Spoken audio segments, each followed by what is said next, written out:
went to Brazil, first of all, as teachers of missionaries' kids. That was in 1972.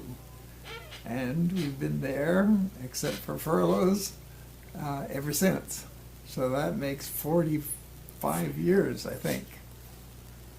In '82, he had a motorcycle accident that left him paralyzed from the chest level down 35 years ago.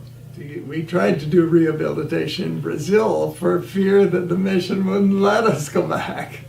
But that became impossible because of kidney failure. The project that I'm now working on under Brazilian leadership, it's so much more than I ever imagined accomplishing. People that I helped to prepare are now in charge of a project that's taking pastoral training across the entire denomination, 8 different districts. The general board of the church in Brazil came and asked for us to do it because the prosperity gospel was sweeping Brazil, and some of our pastors with no theological education were leaning that way too, and they felt that something needed to be done to keep our denominational pastors more correctly informed. Some people who are the natural leaders of the church are fathers of families who maybe had no more than 2 or 3 years of public school education and have never read anything except the Bible and the hymn book from then until now.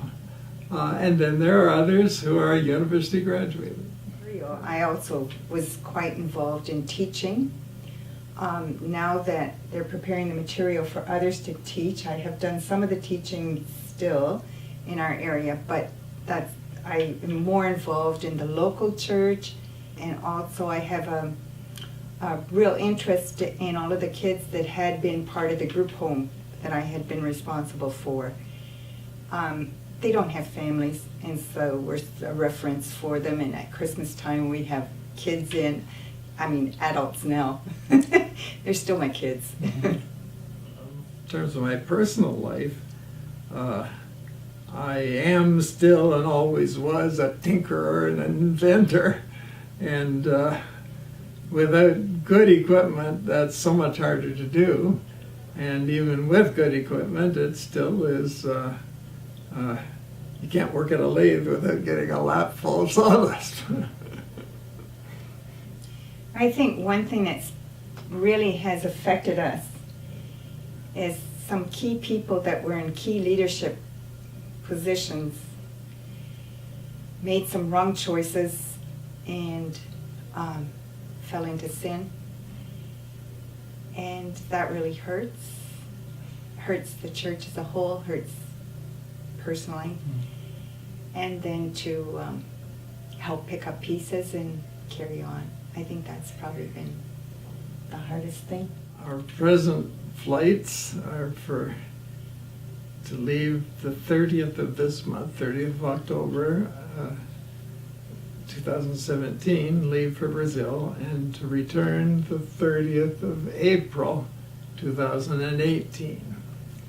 We are in the process of deciding whether this will be our last time or not. But whether or not we do, I do fully expect to continue involved in the project because I do much the same work online, whether I'm in Brazil or in Canada. The thing that's missing if we're not in Brazil is the face-to-face meetings and the quality of interaction that it's hard to get over a Skype contact, for instance. Pray God's protection and grace in the lives of our Brazilian leadership. There are people that we know and love and appreciate, but that don't work very well together. And I'm asking the Lord to help me to make a contribution that they'll start listening to each other. That we'll have the wisdom from God to know whether this is the last time or not. seeing people embrace Christ and lives changed. And Alexandre, who we live in the same yard as he does, and to see where he came from and where he is today and how he's discipling other people, that's exciting. I think it doesn't get any better than the fact that a person I called to work with me in theological education is now my boss, and the person that I helped prepare for the pastorate is now my pastor. Doesn't get any better than that.